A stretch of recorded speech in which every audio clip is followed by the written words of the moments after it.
share igen och då har du på din, ditt skrivbord har du lagt den som en story. Yes, nu funkar det. Nu funkar det. Okej.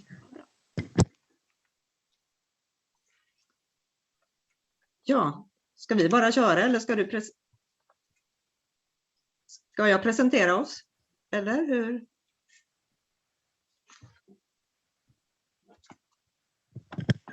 Presenterar jag oss, eller? Okej, ja.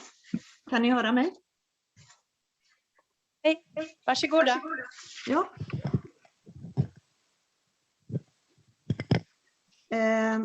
Okay, so welcome to our presentation. We are all in the same arc, where we will introduce what critical animal pedagogies is, how it intersects with storyline, and share ideas from our experience of working with critical animal pedagogies in 2 book chapters together. And the examples are from my experience in similar ways of working and example from others working in the same field. And we hope to hear of your experiences and ideas in the discussion and question session afterwards. Så, jag kommer inte vidare.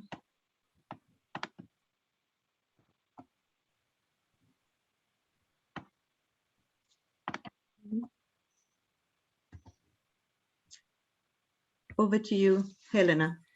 Yes, thank you, Karin. So we are facing multiple global sustainability problems today. And these examples that I have listed here are just a few examples. There are, of course, many more that you are aware of as well. But what is often overlooked is that the way we use and abuse animals in society is a major cause of several of these sustainability problems. For instance, the animal production industry is known as a significant contributor to greenhouse gas emissions, causing global warming and climate change, but also other problems such as deforestation. And if we look at wild animals, the ways that humans infringe on the natural habitats of wild animals bring them to species extinction at rapid rates, and decrease biodiversity also at alarming rates. But it also pushes these wild animals closer to urban areas where new strains of virus may emerge that tend to jump the species barriers and give rise to global pandemics. So human-animal relationships are really an deeply embedded part of so many sustainability problems. And animals are also, importantly, they are also victims of these developments, just as humans are. And animals suffer immensely from these ecological disasters. So in this sense, we are all in the same arc. And one way to begin to address these issues in education is through the new field of critical animal pedagogies, which is an emerging field of pedagogical research and practice. And there are 2 major aspects of critical animal pedagogies. The first is to critically analyze human-animal relations as a pedagogical approach. And the second aspect is to consider how we can educate differently to make the world a little better place for both animals and humans alike.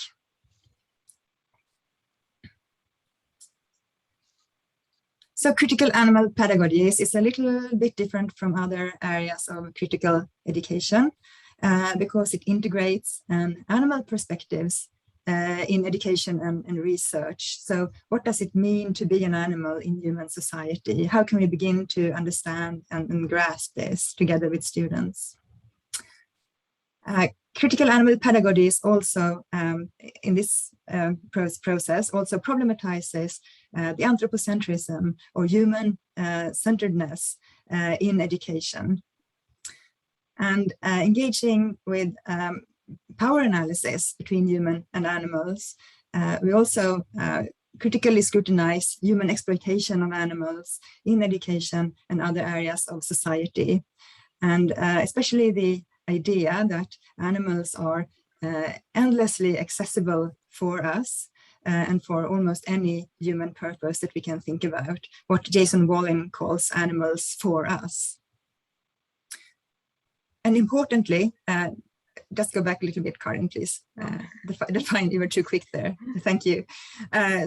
Importantly also, critical animal pedagogies engages with envisioning how we can sort of enact other forms of human-animal relations through education, relationships that don't build necessarily on relations of production and consumption. And there are a number of important intersections of critical animal pedagogies and the storyline approach. For instance, both are based on critical pedagogy and hence on critical theory. They engage with critical thinking and critical analysis, as I have described. They are both multidisciplinary and interdisciplinary areas. They are topic-based and problem-oriented, and encourage student-led learning and collective knowledge development. So deep learning and change agency, sort of action competence, are very important and central dimensions to both critical animal pedagogies and the storyline approach.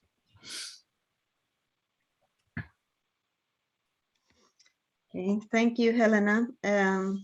So now I will proceed with some entry points and example interventions that have been used or could be used in storyline.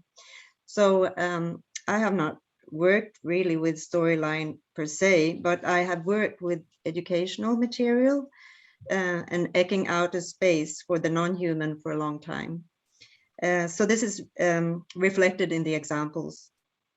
And my fieldwork also confirmed that lots of research has shown, of course, and I'm sure you as teachers also know that children in general are very interested, of course, in animals, care about animals.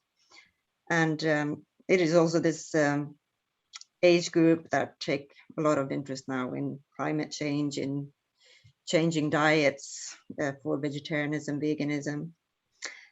So we have an audience who is with us, and using this connection to animals is a great entry point for learning about other issues. It's also another great entry point to learning about issues of sustainability and resilience.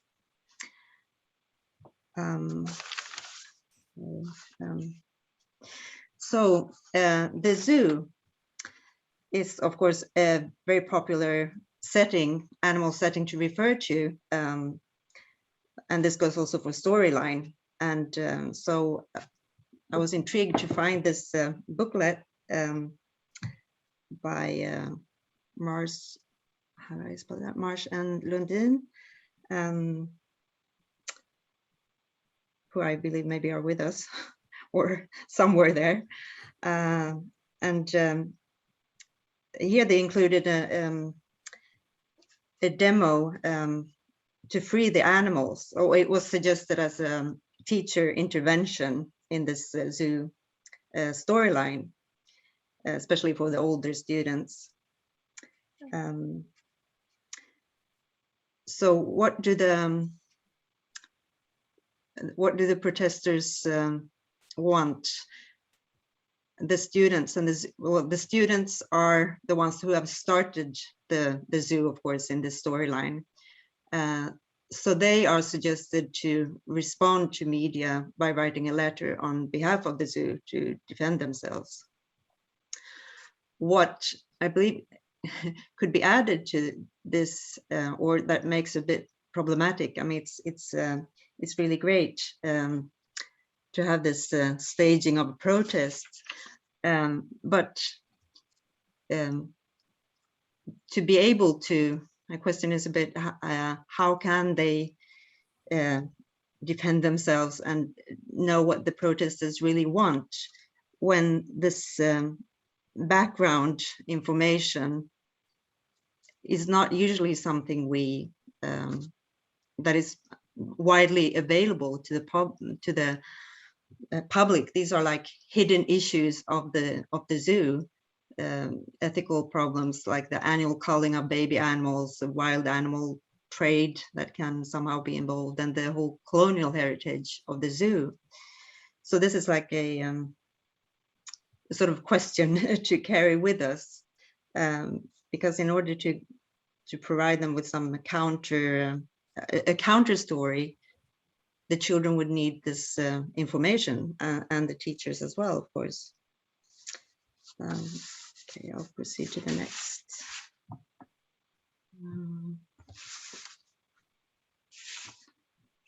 Sorry, I got lost in my. Okay, so this brings us to the subject of the farm, which alongside the zoo is of course a very popular setting for many lessons, like animal lessons, whether it's storyline or themes, because we know children love animals, but let's face it, the animal industry also produces a fair deal of the educational material used in school. And this is true in Sweden, and also in a lot of other countries. This is also something I saw in my field work, in my research, and Helena as well. So maybe I should go through this. So these are all examples from when I did. I participated during my field work in a farm theme, and provided this lesson called A Different Kind of Farm. And it's of course not storyline per se, but I included this because it's got several elements that could be part of and inform storyline as I see it. And at the very end, one group they were already constructing a paper model farm. They decided to change after posing these questions and taking part of seeing some films, getting some information, filling them in how animal products are actually produced. They decided to change this paper model of a farm that they were making, and to turn it into an animal sanctuary. So yeah, several of these points I believe could be used or could come into storyline as well. And of course, there's two pictures coming up that were also a result of this lesson. Why I included them, I'll go on to them. So this was a direct response to the question, how do you think animals will be treated in the future, or do we really have to eat them? And there were two quite opposing views. One, that in the future lots of animals will continue to be killed, and the other one was more utopic one, that I think all animals will be free. And my reflection here was that these two slides, yes, they show very polarized beliefs of the future. And in my lesson, they were not really given the time to elaborate further on these beliefs, views, values. But storyline seems to enable such a space for further ethical reflection, which seems very great. I have to try it someday. Okay, next. So this brings us to the last kind of example, or the last area, problematizing the human-animal relationship. In the previous example, settings and plots have been central, well, I mean, a little bit. But how about the characters? Because I understand these are the three like very important things in storyline. Animals, especially pets, are very central in children's lives, of course, and they will have many, the children will have many experience to contribute with when it comes to pets and relating to animals. So seeing this, using art can be very helpful to gain new perspectives and possibilities, and it can help clarify what unites us rather than sets us apart. And reversing roles, such as in this picture, and or introducing an alien element is one way that has been used to think outside the box, and not least by the animal defense organizations. In this case, this brochure campaigns for responsible pet ownership, but reversed roles have been used also in other ways, as we shall see very soon. How are we for time? Okay, oh, that jumped. Okay, so the artwork in this presentation, also in the introduction slide, is by this artist named Geo Francis. And yes, he's produced various books, children's books, lots of different artworks, not only regarding animals, but also in the field of racism, peace, in the issue of peace. And you can read more about him on this on his website.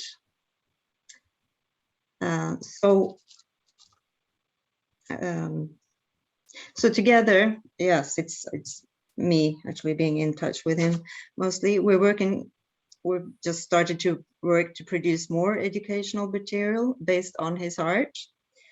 And with this conference in mind, we looked a bit at how his work, how artwork in general also could be worked or could be brought into storyline somehow. So this is very tentative and just a beginning, but different ideas of how to bring in art, like okay, now it turned out to be a round postcard, but sending the postcard to the class. I'm sure people have brought that up as a way to start a storyline. That would be one beginning. And also, for example, reading something from his book, just to get an as an entry point into the storyline work. And so this will be the last part, this presentation. So I just wanted to read, I wasn't going to read all of it. I'm finding it. The pictures are in the way. I can't, well, or maybe you can just read it through.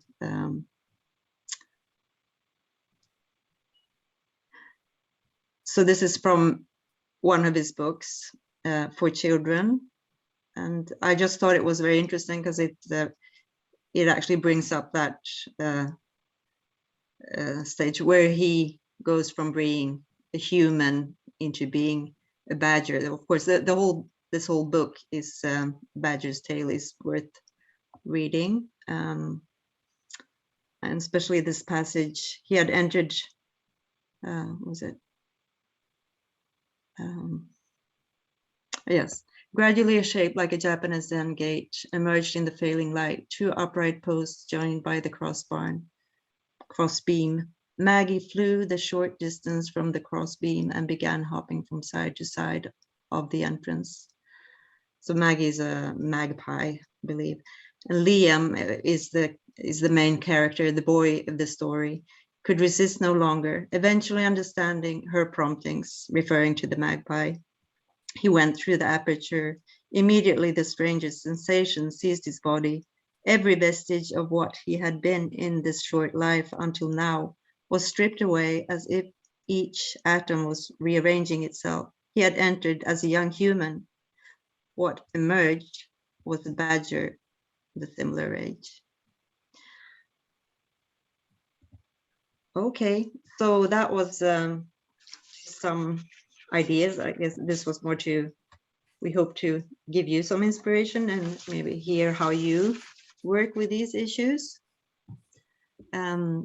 So going back to what Helena was brought up before, our ideas, our ambitions with this presentation, and now this is sort of concluding. So how would we help our students envision and enact new sustainable human-animal futures? So by presenting the norm, like the zoo, the farm, I mean, those are the most, the common, that's how that's how children sort of relate to animals now. But we need to critically add to these settings information so that the students really have enough to formulate critique. Because we believe this is not really the case now, and it really takes the teacher to provide them with this information. Of course, they also have some themselves, but they need more. And another one, envisioning new relationships to animal others through using the arts is another possibility. Encourage students to think outside the box and provide visibility to students who already do so, who already think and act outside the box. And there's so many examples, of course. And this is the wonderful thing with the storyline, that it really provides space for the students. And making storyline of already existing animal inclusive settings, animal sanctuaries, vegan initiatives, and businesses, because the world is changing, and there are not only zoos and farms now. I mean, there are animal sanctuaries.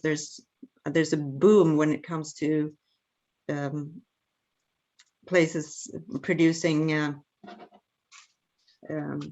things that do not build on animal exploitation. And so ideas are to use these spaces and, yes, use them as a base of storyline as well. So we would very much like to hear about your ideas and experiences. But first, maybe Helena, if you want to say something about GUCAS. Yes, thank you very much, Karin. Just to end with a little bit of promotion, we have a network at University of Gothenburg called GUCAS, University of Gothenburg's network for critical animal studies in the Anthropocene, which brings together everybody at University of Gothenburg and beyond, also internationally, who are interested in animal rights and sustainability issues, and how we can begin to approach sustainability problems more holistically through an animal perspective. So mostly welcome to check out our website and to join the network. Please send us an email note if you want to be on the mailing list. Thank you very much. Maybe we should open it for questions and comments. Thank you. Yes. Thanks for that presentation. I am responsible for writing the zoo. I'm Ylva Lundin. So yes, I am in the room. I am also a farmer. So this was for me a very interesting presentation. But we are opening up for questions. In the room, we have people taking part, and we have 23 people on the internet. So the chat room is open for questions, and the room is open for questions.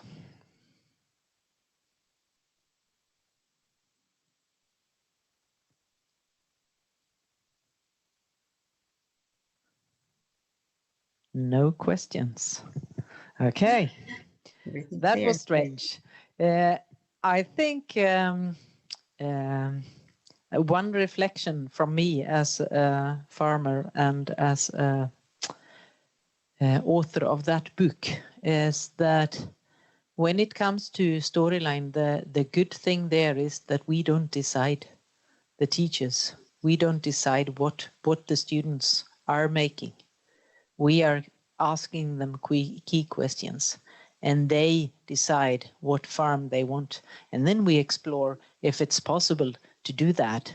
So that is one thing that I think is good with this way of working. Margareta, you have a question?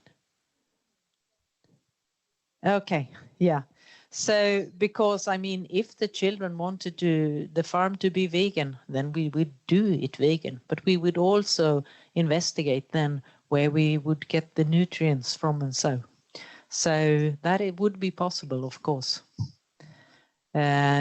Mostly, I think children don't want to kill animals that they have made. So that is something we need to be really aware of course. But since we have no questions here now, I think we will close this session now because time's up, and we are going to have a break for half an hour.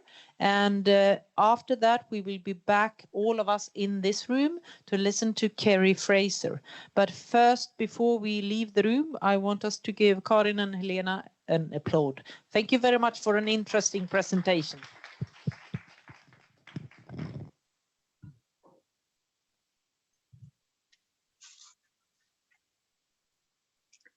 Thank you.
Sharing your screen. Is that possible? Can you stop sharing your screen? Yes. We can't do that from here. Okay, I'll do that. There's a break now. I will. Yeah. It's enough. Okay.